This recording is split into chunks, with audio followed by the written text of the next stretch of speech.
तो student, last class मैंने आपको समझाया था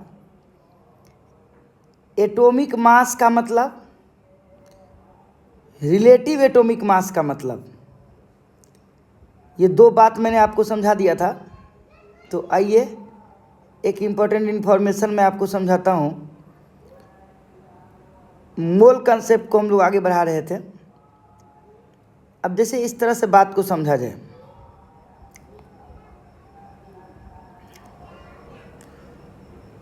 एटॉमिक मास का मतलब होता था एक एटम का मास, और रिलेटिव एटॉमिक मास का मतलब हमने समझाया था कि C12 एटम का 1/12वां भाग का कितना गुना होता है, ये रिलेटिव एटॉमिक मास होता था। चलिए आज जो मैं आपको समझा रहा हूँ उसको भी समझ लीजिए। आज मैं आपको समझाने जा रहा हूँ मोलर मास का मतलब। मोलर मास, इसको इस तरह से सोचिए, मास ऑफ 1 मोल एटम, या ऐसे बोलो 6.022 into 10⁻23 atoms of an element is called molar mass. Molar mass यानी किसी एलिमेंट के 6.022 इंटू 10⁻23 एटम का मास मोलर मास कहलाता है। जैसे मैं आपको समझाता हूँ, मास ऑफ 1 एटम ऑफ सोडियम बराबर 23 AMU। 23 AMU, इसको बोलते AMU। It means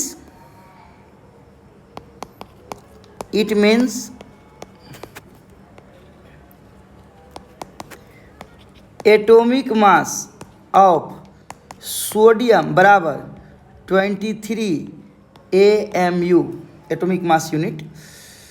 यानी एक एटम के मास को हम लोग क्या बोलते हैं? एटॉमिक मास बोलते हैं। Mass of 6.022 into 10⁻23 atoms of sodium बराबर होता है 23 ग्राम। देख लीजिए, एक एटम का मास 23 AMU, लेकिन 6.022 इंटू 10⁻23 एटम का मास 23 ग्राम। इसको हम लोग बोलते हैं molar mass.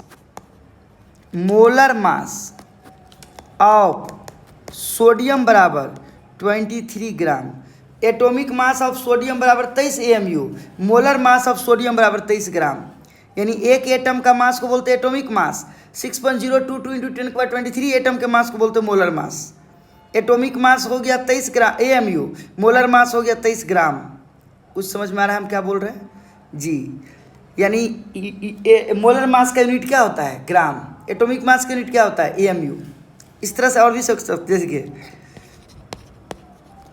Mass of 1 atom of iron बराबर 56 AMU। यानी आप ये बोल सकते हो कि एटॉमिक मास ऑफ आयरन बराबर 56 AMU। Mass of 6.022 into 10⁻23 atoms of iron बराबर 56 ग्राम। यानी आप बोल सकते हो मोलर मास ऑफ आयरन बराबर 56 ग्राम। आयरन का मोलर मास कितना हो गया? 56 ग्राम। तो एटॉमिक मास का मतलब एक एटम का मास, मोलर मास का मतलब 6.022 इंटू 10⁻23 एटम का मास। क्लियर हुआ जी? क्लियर हो गया। तो एटॉमिक मास समझ गए, मोलर मास समझ गए, और आपको रिलेटिव एटॉमिक मास मैंने समझा दिया। एक और चीज़ समझा देता हूँ एक और टर्म यहाँ पे समझा देता हूँ, और ये है मास नंबर। मास नंबर इसको भी समझा ही देता हूँ यहीं पे। मास नंबर, इसको समझाने के लिए मैं एक पीछे लेके जाता हूँ आपको। मैंने कहा था एलिमेंट का निर्माण किससे हुआ है? एटम से हुआ है। देखो एलिमेंट का निर्माण किससे हुआ है? एटम से हुआ है। ये एटम से हुआ है। और एटम के अंदर क्या होता है? इलेक्ट्रॉन, प्रोटॉन और न्यूट्रॉन होता है। एटम के अंदर इलेक्ट्रॉन, प्रोटॉन और न्यूट्रॉन होता है। एटम के अंदर इलेक्ट्रॉन, प्रोटॉन और न्यूट्रॉन होता है, प्रत्येक एटम के अंदर। तो जैसे सोडियम का एटॉमिक नंबर 11 और मास नंबर 23 होता है। तो एटॉमिक नंबर 11 का मतलब क्या होता था कि सोडियम का, जैसे ये एटम है ना, इसमें 11 इलेक्ट्रॉन 11 प्रोटॉन। एटॉमिक नंबर 11 का मतलब उसमें 11 इलेक्ट्रॉन 11 प्रोटॉन, इसमें भी 11 इलेक्ट्रॉन 11 प्रोटॉन, इसमें भी 11 इलेक्ट्रॉन 11 प्रोटॉन। प्रत्येक एटम के अंदर 11 इलेक्ट्रॉन 11 प्रोटॉन। किसी एलिमेंट का जो एटॉमिक नंबर होता है उतना प्रत्येक एटम के अंदर उतना इलेक्ट्रॉन और उतना प्रोटॉन होता है। किसी एलिमेंट का जितना एटॉमिक नंबर होता है उस एलिमेंट के प्रत्येक एटम में उतना इलेक्ट्रॉन और उतना प्रोटॉन होता है। लेकिन मास नंबर है 23। इस 23 का मतलब क्या हुआ, सो समझिए। किसी भी एटम का, किसी भी एलिमेंट का मास नंबर का मतलब उस एलिमेंट के प्रत्येक एटम में, जैसे ये एटम है, इस एटम में प्रोटॉन की संख्या और न्यूट्रॉन की संख्या जोड़ देंगे तो ये मास नंबर के बराबर होगा। इसमें भी प्रोटॉन और न्यूट्रॉन जोड़ देंगे तो मास नंबर के बराबर हो जाएगा। इसमें भी प्रोटॉन न्यूट्रॉन जोड़ देंगे तो मास नंबर के बराबर हो जाएगा। यानी कहने का मतलब mass number of an element is defined as the total number of proton plus neutron present in each atom of that element। Concept क्या कहता है? किसी एलिमेंट के मास नंबर का मतलब उस एलिमेंट के प्रत्येक एटम में उपस्थित प्रोटॉन प्लस न्यूट्रॉन की कुल संख्या। यानी ऐसे सोचो आप, मास नंबर बराबर number of proton plus number of neutron. Proton और न्यूट्रॉन का संख्या जोड़ देंगे तो मास नंबर के बराबर हो जाएगा। यानी मास नंबर बराबर प्रोटॉन की संख्या होता कितना है? एटॉमिक नंबर के बराबर। तो atomic number plus number of neutron. अगर इसको इधर कर देंगे, अगर इसको इधर कर देंगे तो यहाँ से निकल जाएगा mass number minus atomic number बराबर क्या बचेगा? Number of neutron. न्यूट्रॉन यानी हमको अगर न्यूट्रॉन की संख्या निकालना है एटम के अंदर, नंबर ऑफ न्यूट्रॉन निकालना है एटम के अंदर, तो mass number minus atomic number, mass number minus atomic number. अगर नंबर ऑफ इलेक्ट्रॉन निकालना है एटम के अंदर तो कितना होगा? एटॉमिक नंबर के बराबर नंबर ऑफ प्रोटॉन निकालना है एटम के अंदर, नंबर ऑफ प्रोटॉन निकालना है एटम के अंदर, तो ये भी एटॉमिक नंबर के बराबर। इलेक्ट्रॉन की संख्या एटॉमिक नंबर के बराबर, प्रोटॉन की संख्या एटॉमिक नंबर के बराबर, न्यूट्रॉन की संख्या mass number minus atomic number के बराबर। तो मास नंबर का मतलब एटम के अंदर प्रोटॉन प्लस न्यूट्रॉन की कुल संख्या, एटॉमिक मास मतलब एटम का exact mass.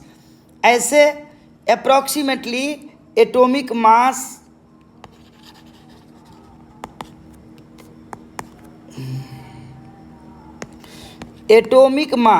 Approximately equal to mass number. Mass number ये दोनों लगभग बराबर ही होता है, ठीक है। तो ये चीज़ भी आपको समझ में आ जाएगा।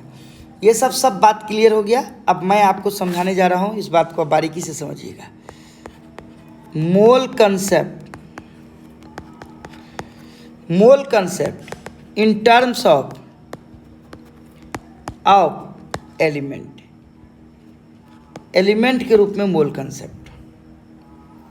जैसे एक मोल कोई भी एलिमेंट हो गया, एक मोल सोडियम बराबर, एलिमेंट अगर कोई भी है तो उसके पास 6.022 इंटू 10 के पावर 23 एटम्स होगा। अगर एक मोल कोई भी एलिमेंट है, एक मोल सोडियम है, तो कोई भी एलिमेंट अगर एक मोल है तो उसके पास 6.022 इंटू 10⁻23 एटम्स होगा। और जो उस सब का मास होगा ये मोलर मास के बराबर यानी 23 ग्राम होगा। सोडियम का मोलर मास 23 ग्राम होगा। जैसे सोडियम का एटॉमिक मास 23 होता है तो मोलर मास क्या हो जाएगा, 23 ग्राम हो जाएगा।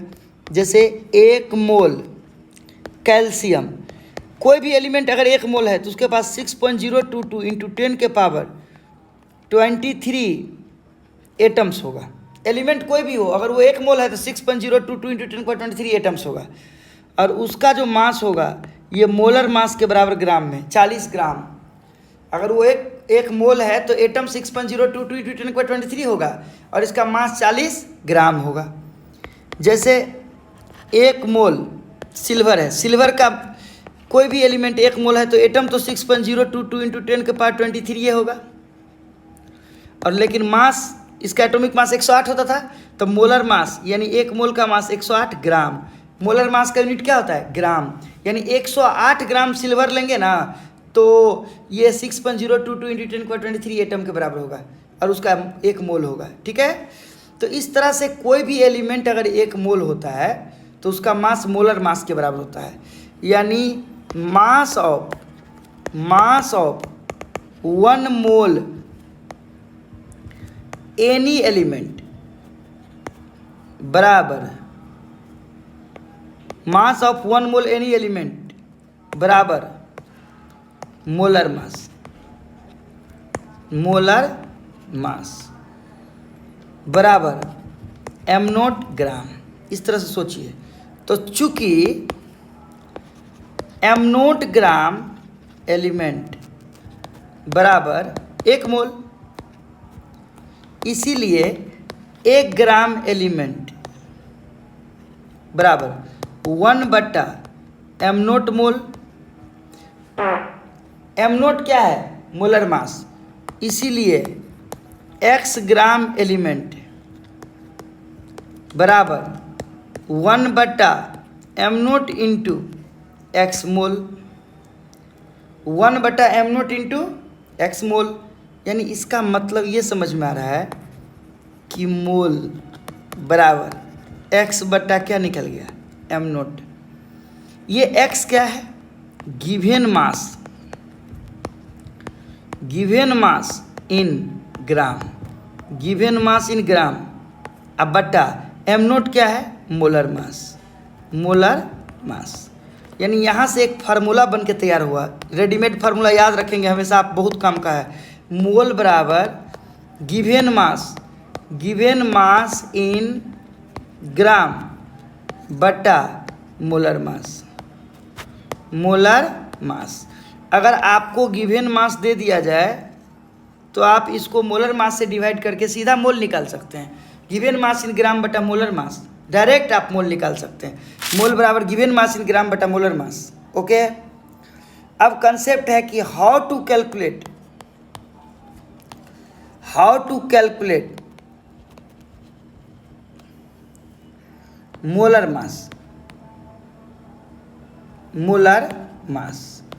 मोलर मास को कैसे कैलकुलेट किया जाए। खैर यहाँ पे एक और बात मैं आपको समझा देता हूँ। अभी आपने देखा था कि 1 मोल एनी एलिमेंट बराबर 6.022 इंटू 10 के पावर 23 एटम्स। तो अगर 50 मोल होगा तो क्या होगा, 50 मोल अगर एलिमेंट होगा तो क्या होगा, 50 गुने 6.022 इंटू 10 के पावर 23 एटम्स। इसका अर्थ ये हुआ ना कि अगर मोल मालूम है आपको तो मोल में 6.022 इंटू 10 के पावर 23 से गुना कर दिया जाए तो आपको निकल जाएगा टोटल नंबर ऑफ एटम्स। इसका अर्थ ये हुआ कि अगर मोल रख लिया जाए, इसको इधर डिवाइड कर दिया जाए तो टोटल नंबर ऑफ एटम्स बटा एवोगाड्रोज नंबर 6.022 इंटू 10 के पावर 23। यहाँ से एक और फार्मूला बन जाता है। फार्मूला 2 गो बना कि अगर आप मोल मालूम है तो मोल गुने 6.022 इंटू 10 के पावर 23 कर दीजिए, टोटल एटम्स निकल जाएगा। एटम निकालने का फार्मूला निकल गया मोल में एवोगाड्रो नंबर से गुना करके। और एक फार्मूला निकल गया कि मोल बराबर टोटल नंबर ऑफ एटम्स और बटा एवोगाड्रो नंबर 6.022 इंटू 10 के पावर 23। इसको भी आप डायरेक्ट यूज कर सकते हैं। और एक फार्मूला आपने देखा था मोल बराबर गिवेन मास इन ग्राम बटा मोलर मास। एक ये फार्मूला याद रखिएगा। इस तरह से आपको ये सारी फार्मूले पूरा मोल कंसेप्ट में बहुत काम देने वाला है, बहुत ज़्यादा। इसी तरह ध्यान रखिएगा। अब प्रश्न है कि कुछ एलिमेंट और उसका एटॉमिक मास पे बात कर लेते हैं। जैसे हाइड्रोजन, आप यहाँ देख लीजिए, एलिमेंट, एटॉमिक नंबर और मास नंबर। मास नंबर, पहले आप इस पे गौर करिए। जैसे hydrogen atomic number 1, mass number 1। जैसे helium atomic number 2, mass number 4। और यूनिट क्या है? AMU। यूनिट क्या है? AMU। लिथियम एटॉमिक नंबर 3, 3 ना 6 1 7। बेरिलियम एटॉमिक नंबर 4, 4 ना 8 1 9। बोरोन 5, 5 ना 10 1 11। देखिएगा। इसके बाद कार्बन, कार्बन का एटॉमिक नंबर 6 और मास नंबर 12।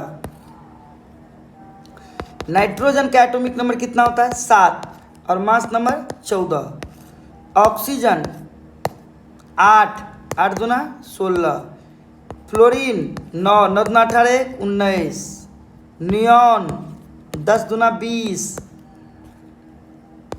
देखिए, सोडियम 11 दूना 22 23। मैग्नीशियम 12 दूना 24। एल्यूमिनियम 13 दूना 26 27।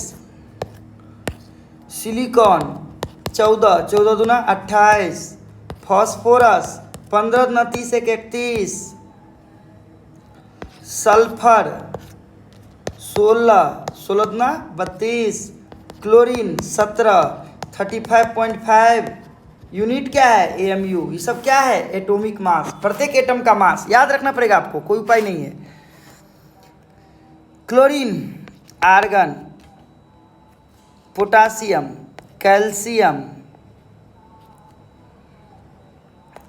Iron, copper, zinc.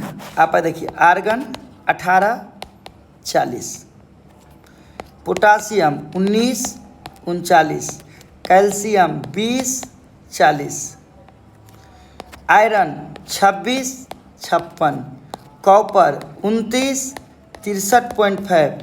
जिंक 30 65। ये मास नंबर याद रखना पड़ेगा आपको। जैसे सिल्वर है, सिल्वर AG 47, मास नंबर कितना होता है? 108।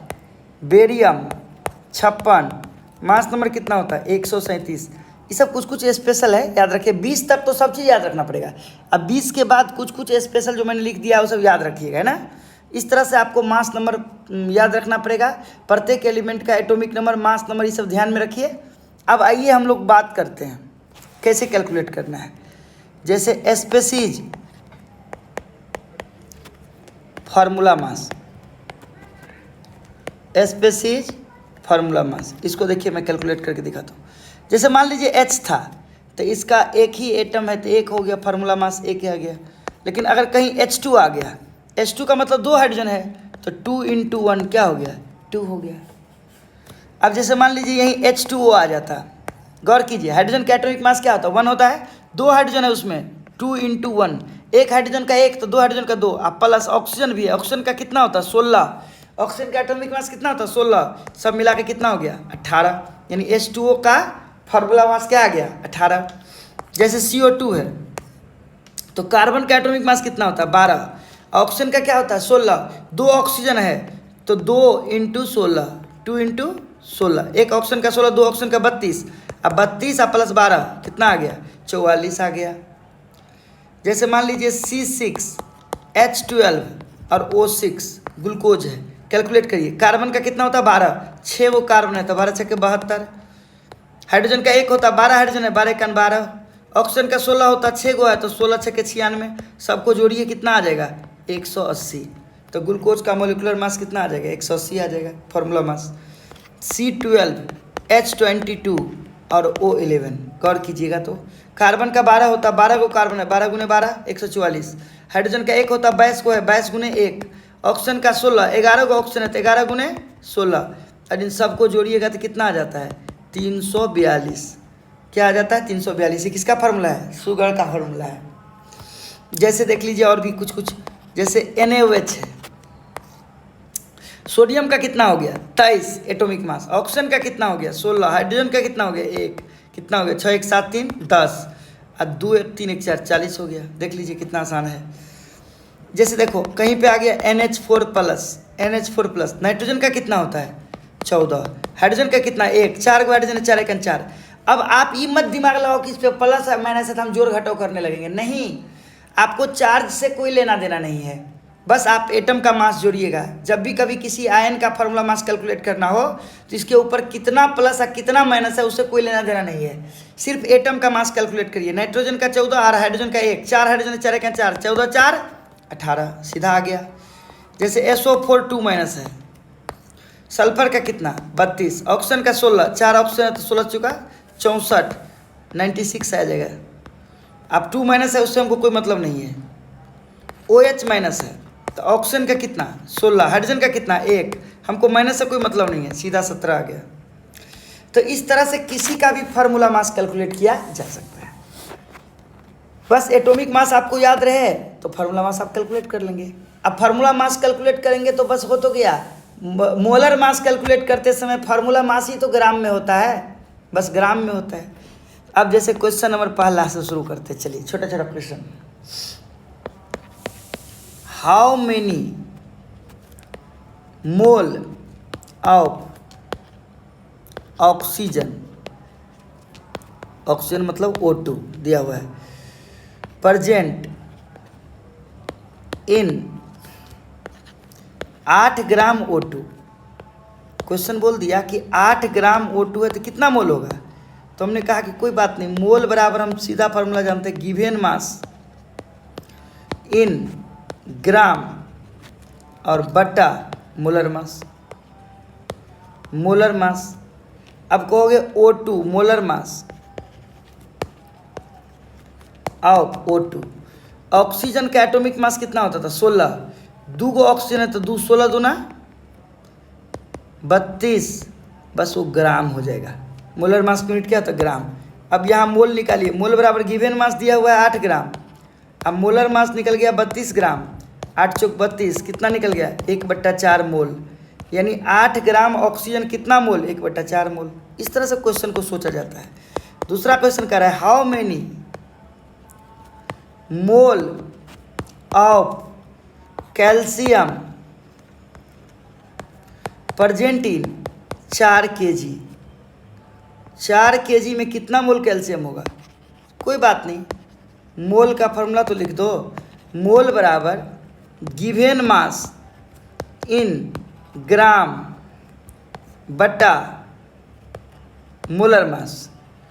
गिवन मास कितना दिया, 4 kg, तो kg को ग्राम में चेंज करना पड़ेगा। तो 4 गुने 1000, क्योंकि 1 किलोग्राम बराबर 1000 ग्राम होता है। और कैल्शियम का एटॉमिक मास 40, तो उसका मोलर मास कितना होगा, 40 ग्राम।